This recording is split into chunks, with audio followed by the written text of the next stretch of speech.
Welcome to Victoria Rumble Room. Yeah, how you doing, everyone? Yay! Yay! I feel like punching John Juricic just to get my day started. I'm sure many of you out there understand how that There's might a list, feel. Robin. I'm Robin Adair, with me the Croatian Sensation once again, and we've got a great show for you. Coming up, former leader of the BC Green Party, a huge award-winning environmental expert. Global warming is his academic expertise, but he knows so many things. And we always love having Andrew Weaver on as a guest. So he's with us in just a few minutes' time. I just wanted to touch on a couple things quickly before we get to Andrew Weaver. One is the stock market. It's like at record highs right now. And people are probably wondering, well, how can that be with all these tariffs and these tariff wars and a war with China? And what is happening very clearly, there are 7 companies that actually take up 30% of the wealth of the Dow Jones. And those 7 companies are all high-tech companies. And some of them have doubled in their profit over the last 4 years, which is just amazing. And what do they all have in common? They all have artificial intelligence in common. And so what are the ramifications of that for the world and for the future of our economy? Hard to say. There have been suggestions it's going to take a lot of employment away from working people. But now the thought is it's actually going to be people more in the middle and upper middle class who are technocrats and executives, and suddenly they can be replaced by artificial intelligence. So you wonder how that will play when it all comes down to election time around the world. But I'm looking at the United States and Canada right now because certainly it's high in the mind of so many people. And Johnny, the other thing about artificial intelligence, it requires a lot of power. And I see that our Premier, David Eby, is not keen to open up the power to the AI companies that are interested in expanding in British Columbia. So what does that mean? How does that affect us as a country and a province? I'm not sure. Well, Robin, you've opened a can of worms. We could do a show on this and more. This is a show. This is a show, Johnny. I tell you, I'm a tech guy at heart. That's when I started getting involved with tech. Less on the coding side, less on the development side, but how does tech impact our community, our business, our organizations? I have been very fascinated with that all along. And I'll tell you one thing that is different than all the past tech innovations is the speed with which AI is innovating. It used to be that maybe, you kind of had this rule of thumb. Every 3 months, the computers would change. You need to get a new computer, get a new phone. That's all slowed down a lot. But AI is literally developing every couple of days. I go online, I see an update. It's extraordinary. Therefore, how do we know how it impacts us when this stuff is all doubling in productivity and efficiency daily? Well, you see these fake ads that go on, and you see people like Mark Carney advocating for the Bitcoin and all sorts of stuff, and you know it's not true. You know it's actually fabricated. It's just going to get more common. We're going to get to see more and more of this sort of stuff. Like, is this true? What they're saying, is this AI? Or are these people really saying it? And so many people get their news from artificial intelligence sources, which are, of course, the World Wide Web. All of these carriers are potentially bringing this kind of misinformation. How are political parties going to use this? How are national policies going to be affected and shaped by this kind of stuff? I think we have a huge debate ahead, and I hope the next generations are getting ready to roll their sleeves up, because this is going to go on for a long time, John. And I don't know exactly how it's going to shake out. Yeah, exactly. And it's going so rapidly. Our generation needs to also adapt and understand in how we get our information. But the other side of this, which you have so well defined, is that, okay, so let's just simplify this for a sec. So what's happening is you're pressing a button with a prompt. Okay, you're asking a question, or you're asking somebody, how can I do this better? That information goes flowing into an army, a sea of servers. Okay, servers, those are big computers with dots on them, and they're calculating. All of those things first of all, need electricity to power them, okay? And they need coolant to keep them cool, because these things are, it's like any kind of electronic processing, it gets hot. And what do you need for both of those things to increase exponentially? Water. Water will become the global commodity that we're fighting over. I think it'll replace oil within the next 2 to 3 years. As the major source of income for the country? No, as a necessary component of industrial development, much like aluminum, steel, etc. We don't kind of think of those things when you go buy a car. You think, oh my God, you need all these things to happen. All of a sudden, AI needs water. It Well, needs you know what? We're water gonna to ask function. our expert. We're gonna ask our expert on all things environmental, Andrew Weaver, for his take on that, John. Yes, Because I'll be absolutely. fascinated to hear what he has to say. Because Andrew Weaver, leader of the Green Party, a lot of green principles, but also purportedly very pro-business. That was what he always said. We're pro-business, but we're pro-environment, and the two can walk hand in hand. So how does that work with AI? Well, let's let's ask Andrew Weaver. What do you think, John? I think we should zoom him in, baby. And now it's like magic. Here again is Yay! Dr. Andrew Weaver from the University of Victoria. He's on leave. He's on his way to Albania again. I wished I had a nickel for every time I could say that. Anyway, it's You'd have great a to You'd be have you. very poor. How many people do you know go to Albania? I'd have a nickel or two, right? Anyway, Andrew, we were It's just near talking. Croatia. It's very near Croatia. I know that. I know Yes, that. yes, yes, yes. Anyway, Andrew, we were very pleased to have you on the show. We were talking about something I know would be right up your alley, which is artificial intelligence and its need for a lot of water, and how this is going to become a big debate in North America, I think, between the Americans and us going forward in terms of any kind of trade agreements. John is concerned that this could actually become a bigger issue than oil and gas in terms of what's going across the border in pipes. But Canada has never been very open to sending its water supply south of the border. Do you think indeed the Americans will put pressure on us in this way? What do you make of AI in general and this technology? This is actually a really good question, and I struggle with it as a university prof. And in fact, I'm not. I'm really struggling with it because, and we are actually debating it. I sit on this UVic Senate, and it's a serious issue at UVic too, because we have a duty to accommodate students at UVic, as we always do. And one of the means and ways we accommodate students is by, some flexibility in where they write exams, et cetera, et cetera. Give you 3 hours in a day or whatever to write the exam. The problem now is with the introduction of AI, that avenue is actually not there because you really start to worry about AI. You're grading AI papers, so it's become complex at the university issue. We're struggling with it on that micro level of detail. I can only imagine the global demand for AI and the electricity required for it. It is something that nobody accounted for. Yeah. So I think those suggesting that we are in for some pressing times in terms of energy needs are absolutely correct. When you come to water as one form, hydro, for example, it's compounded with climate change, as I've been saying on your show, and since the 1980s, is we expect as we continue to warm, the south of the U.S. is going to get drier. California, we're seeing it. High Plains Aquifer, it's got some years left, but it's drying up. There is going to be a demand for water, and I don't think now is the time to be negotiating with the U.S. about that. I don't think negotiations could happen in good faith based on the behavior of their president in terms of tariffs and stuff. But I do think, and I've been saying this for years too, it's better to start negotiating this now than waiting until it becomes a demand. And that's what you do when you start thinking about the future. You start thinking about the measures today that will protect you in the future. We do that in our everyday lives. We have savings accounts, we have take out things for our children.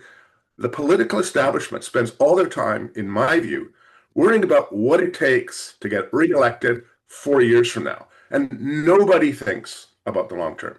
And I say that with some experience, and I say that with some frustration. And even when I was in the legislature, even with John, who, as I've said many times on your show and elsewhere, I have the most enormous respect for. Even That's he John struggled with Horgan. that. Let's just make John that clear. Horgan, sorry, yeah, not John. John Not Horgan. me. We haven't mythicized. John, well, it could have been It's John. not become. He hasn't I also quite have become enormous like respect. Cher yet or anything. You know, as much as we honor John Horgan, and he is certainly getting a lot of recognition. It's tragic the way he passed away early, but Yeah. by dropping names like John, Yeah, I do there's apologize. a lot of territory, right? Well, your reviewer, your viewers would clearly have interpreted my praise for John Juricic, because he is the Croatian sensation. And After all, in particular context, that aside, I was referring to John Horgan, who Yes. even there had to struggle with this, because within the political establishment there are those who pressure for these end goals. I don't. John was one of those few people. Carol James is another who really did care about the longer term ramifications of the policies that were being brought in place. And I have a lot of time for that view, but sadly it's not out there. So I don't know what's going to happen. Your well, guess here, is Andrew, I'd like to probe you on this a little bit. So, Robin and I just chatted about this. The impact on workplace efficiency. sorry, commercial break for Gatorade Zero. Oh, outstanding. I'm drinking the same thing. I'm the same thing. Where are we going to go? Sorry. Oh, I love it. The electrolytes. Yeah. Okay, back. So the exponential increase in efficiency is extraordinary. Oh my Lord. Even on a one or two man consulting company, the stuff I can do, I'm literally doing the stuff of almost 50 or 60 people. Now, I don't think folks totally get that. Like they're thinking, they're using ChatGPT to search and maybe, no, it is increasing productivity. I know it's impacting manufacturers all across the board. I have zero respect for Donald Trump. I do not like the man. He's ruining the world. However, he does want our water. Do you think that's where that's coming from? Is somebody behind him going, get that water because we need electricity? I think it'd be more. I don't think he would think that. I mean, first off, that would imply he actually understands electricity production. He clearly doesn't. He'd be thinking about, burn some more back in shale to produce electricity. Right. I think what he's seeing is somebody's put in his ear that we've got serious droughts caused by Martian invasions or whatever they think it is caused by, and we're going to run into real problems with our agriculture. And water is going to be a commodity in the future that is incredibly valued, and we're running out of it. So that's where I think that's coming from. I think, and so I just think that conversation needs to be kicked down the road until he's out of office, because as we've seen everywhere, the man is not a negotiator. The man is not a deal maker. The man is a bully, and he's actually not operating with the best interests of Americans in mind. He's punishing low-income Americans, his base, ironically, with tariffs on goods that they need, and it doesn't make sense. So we all understand that the economies of the U.S. and Canada are quite intertwined, and that's good for both people. But you want to nurture that, not throw that under the bus, which is what he's done with everything else. So there's no trust. And so, but I do think it's because of agriculture and need for water. Look at the Columbia River and places like that. There are issues here, and that's where I think it's coming from. The demand for electricity. This has got to be our headline piece, that Andrew Weaver doesn't like Donald Trump.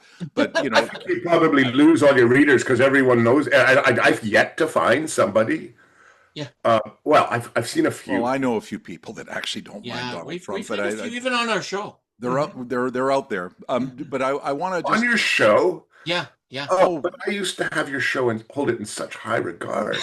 Well, well, there are people that are regular guests on our show who don't necessarily do cartwheels when we tell them you're going to be on the show. So we are a show that tries to get interesting people with opinions that are well stated and well thought out. And Andrew, even though we don't always agree with you, we really enjoy hearing what you have to say. So I know, but I'm always right, and you've admitted that to me, Robin, at least one time.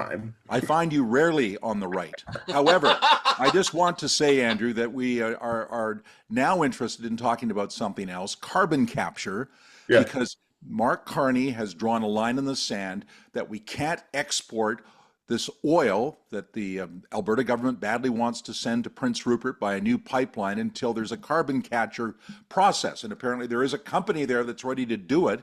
How far along is that technology? Is it realistic we could get this going? And conceivably then, would David Eby relent? He's made such a big line in the sand, and he's taking all this credit now for LNG, which I know you didn't like in the first place either. But LNG has now become golden, and he's lining up and wearing hard hats up there. Okay, yeah. Would he be more favorable if there was indeed a way to carbon capture with the export of oil? Yes, but I just need people who listen to your show to understand what's going on with LNG, because nobody does. Everyone thinks, oh, this is great new industry. Well, let me tell you, ratepayers of British Columbia, did you know that LNG Canada is being given the industrial rate for electricity usage, which is something of the to the tune of 4.8 cents per kilowatt hour. You and I pay tier 1 pricing of 11 and something cents per kilowatt hour. We could not provide the electricity in BC for LNG Canada at the industrial rate without building Site C. Well, Site C is costing 12 to 15 cents per kilowatt hour to build. So in essence, the ratepayer, that's you and me, Robin, you too, John, not people in the Kootenays who have Fortis, we are subsidizing LNG Canada to the tune of 10 cents for every kilowatt hour of electricity they use. You and I pay for that. Is that good for Canadians? Is that good for British Columbians? I don't know. Steel tax tariffs were there. They were exempted. We have, I don't know where to begin on tax credits for this, that, and the other. If this really was something profitable, why do we need to subsidize it on staggering levels of corporate welfare? Okay, I know we've been down this trail. We know you don't like LNG. I want to ask you about carbon capture. Right, but EB's right there. Carbon capture on this show. Is it real? It is real. Could it be done as quickly as Carney says? It is real. Carbon capture is real. Unfortunately, it's largely used today for enhanced oil recovery. There's some companies who sequester most of their emissions through carbon capture, but it's used for oil recovery. The issue is nobody wants to do it. And the most efficient and effective means to do that is to put a price on carbon, which Carney just removed. So I'm not sure what the heck the policy framework is going to be, but there's an awful lot of politics going on now. And the reality is there's no market for a new pipeline. There's no, as Eby is absolutely correct, there's no industrial proponent because there is no market. I mean, we are literally transitioning into a new economy grounded in renewables. So you're saying there aren't countries in Southeast Asia that are not, even China has stepped up and said, if you get the oil going, we will buy it. I mean, there is a market. Well, is there? There clearly is a market. Of course, there's always a market for everything if we have corporate subsidies. Trans Mountain Pipeline is another example of a pipeline built where there was no market. And that is the reason why Kinder Morgan bailed. It has nothing to do with anything other than the original market for that were the California refineries to bring down heavy crude from Alberta via the coast. Well, the reality is they discovered Bakken shale, so they didn't need our stuff. And also, the price we ended up paying for it was many multiples of the amount that Kinder Morgan had. And Kinder Morgan's economic case was based on $150 barrel oil. What's it trading at now? 50. So there was no economic case. And there is so much rhetoric within the oil and gas sector and cheerleaders in the financial markets who have invested or invested their clients in oil and gas stocks for build it and ship it. And what they need is taxpayer subsidy.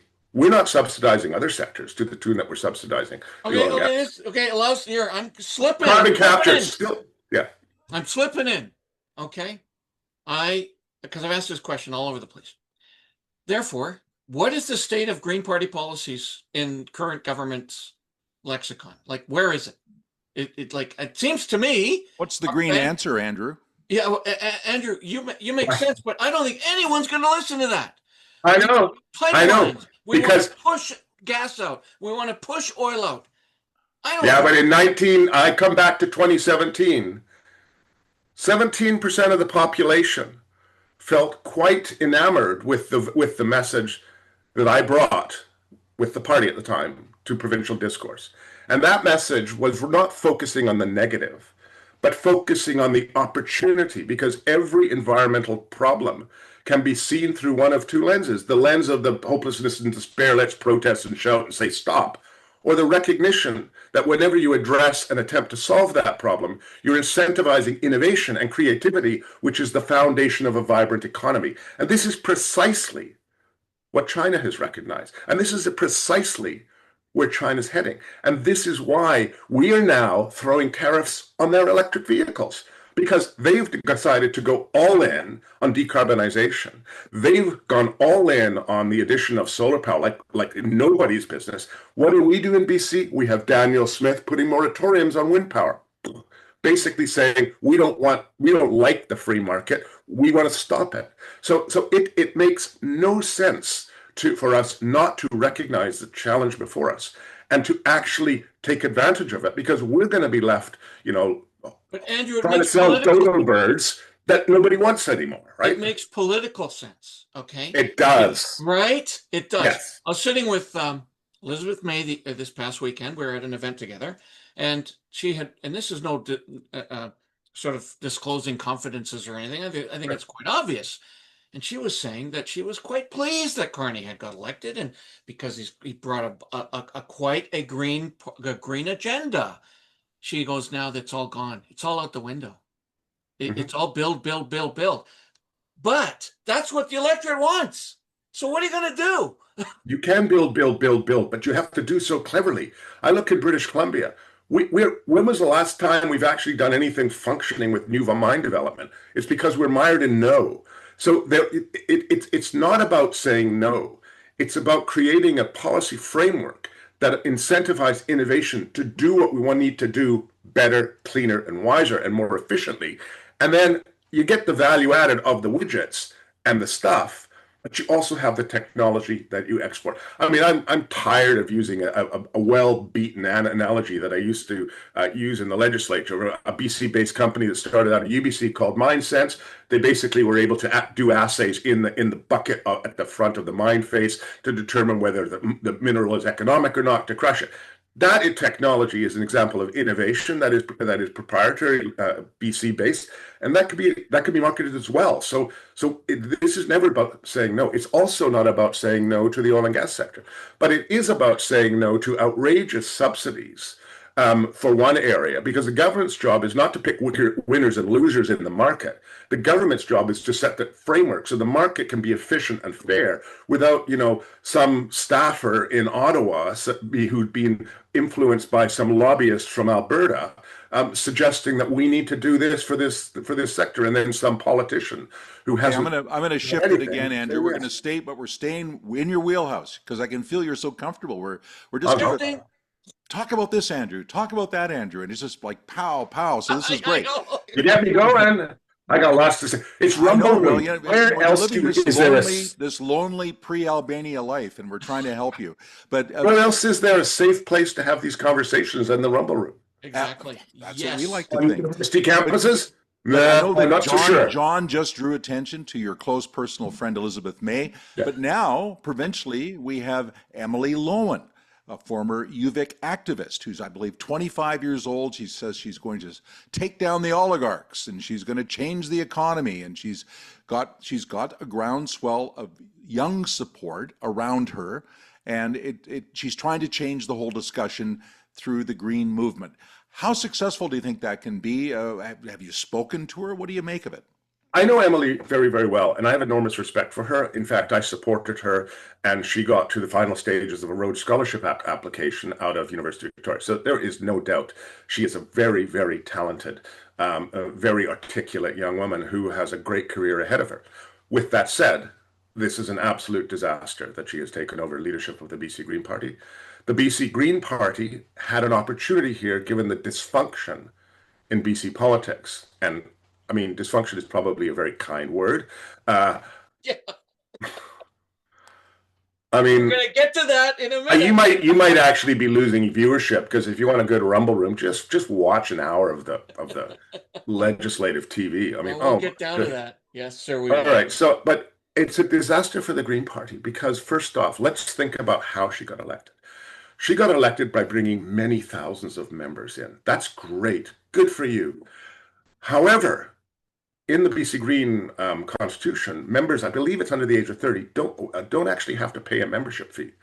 And you can, I think you could be as young as 14 to join. So it's relatively, you could, if you are young, you could start, and you have lots of colleagues still in school, you could drum up 14, 15, 16, 17, 18-year-olds, and you could drum up university students to actually swell the ranks and put you in place. And good on you. The system is clear. If you're playing by the rules, that's fine. However, a large fraction of those won't even be able to vote. So while you're representing maybe them, they're not going to be able to support you at the ballot box. And the overwhelming majority of the electorate will ask the question, what is your life experience that will allow you to govern? I remember the Greens ran an 18-year-old or 19-year-old in a riding nearby here. And I thought, my goodness, you're not even eligible to drink yet. How are you going to advise on liquor licensing when a constituent comes to your office? How are you going to deal with seniors advocacy? Being an MLA is very different from being a councillor. Being a councillor is you want the diversity at that table. Being an MLA, you also want diversity of voices, but you need experience to be, because there's two parts of being an MLA. One is the policy and one is constituent work. And I find it very, very troubling that somebody with very little life experience would be involved in the constituency work unless they have experience. Anyway, but we do have a large population now of young people that feel very frustrated with the system. You go to a Pierre Poilievre rally, and I know you don't like Pierre Poilievre, but you go to those rallies, huge numbers of young people there because they are frustrated. They want to see a change. And now we're seeing a groundswell on the other side of the political ledger. Same idea. We don't like what's going on. We don't like how the rich are getting richer. The middle class is shrinking. She says, I'm going to get rid of the oligarchs. That appeals to a certain number of younger voters and younger people because they just don't see any future. They feel their future is not nearly as bright as the one their parents are enjoying right now. So, I mean, is she going to be able to press a button for a whole generation of people that are coming up who have voting power as, us old timers, us baby boomers start to shrink away? I would suggest no, because I spent a lot of time traveling the province when I was a leader. A lot of time. I spent a lot of time door knocking. I spent a lot of time in large groups in every corner of this province, from Prince Rupert to Cranbrook, from Fort St. John to Esquimalt.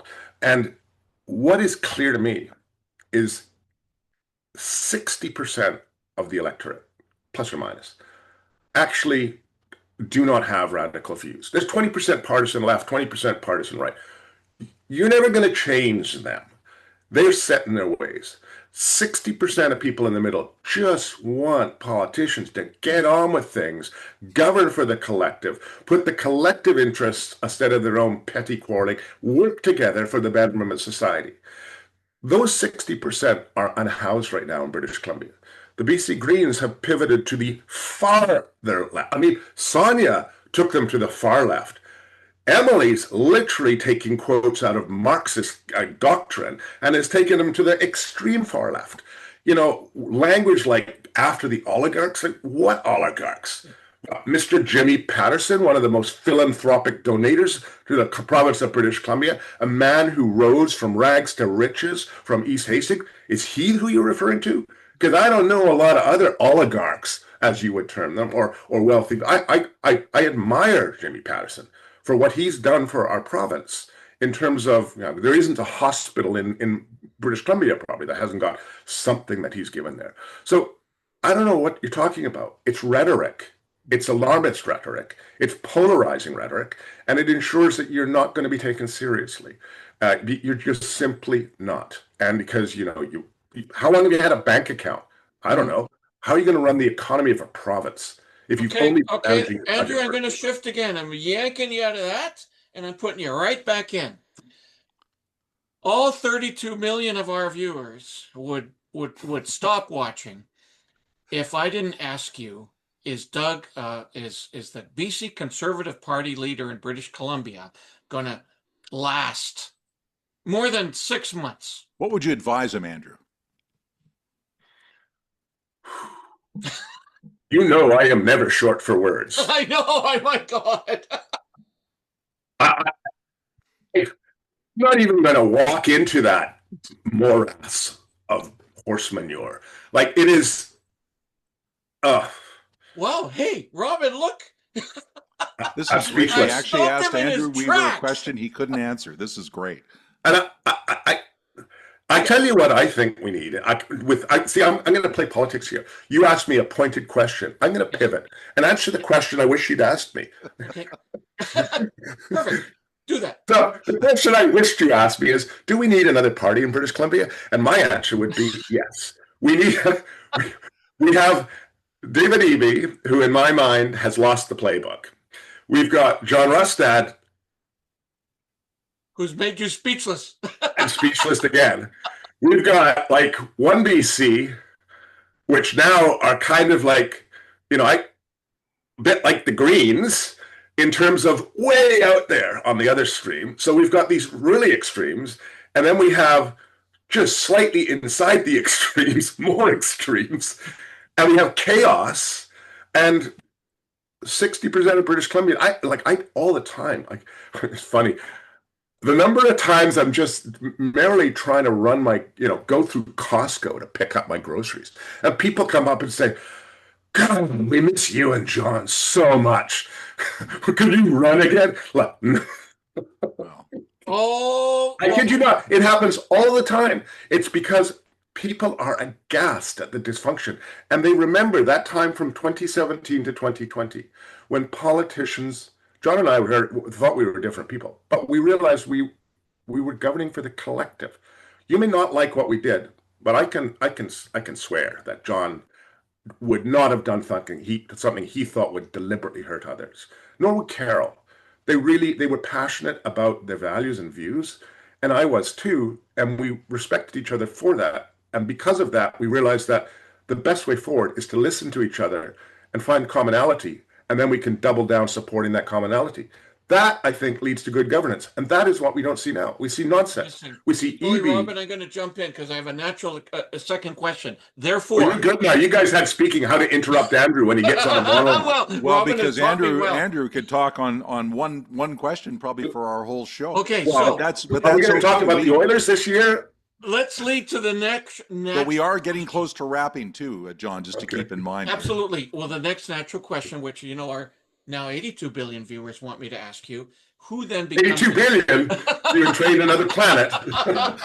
Who now becomes the natural leader to step in? We've been told Ellis Ross. We've been told Mark DeYoung. We've even been indicated the mayor of Surrey. Mike DeYoung, I'm sorry. So who do you think? Where does this end, Andrew? Personally, I think I actually think that the history of the the BC Conservative Party is such that I'm not sure that it's going to easily fix given the dynamics here. If there were to be a leader, I could tell you that I would support Brad West. I think he's a very reasonable individual. He's got a lot of political experience. And I think a lot of people respect him. And whether that happens or not, I don't know. I don't think people would like Mike DeYoung back. He's good on him for serving that. I respect him for his work he's done. But I think people would like a new face. They're tired of the past. So I think they want a thinner face, and that's you. So you better get rid of this. Gone. 20, what is it? How much have you lost so far, Andrew? How are you doing? 32 pounds. 32 pounds. Yeah, 32 pounds, and yet you're still not weighed down to the point that you can't give us lots of answers to our tough questions.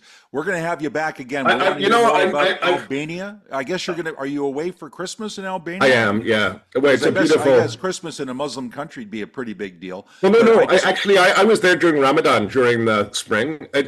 Albania is a remarkable country.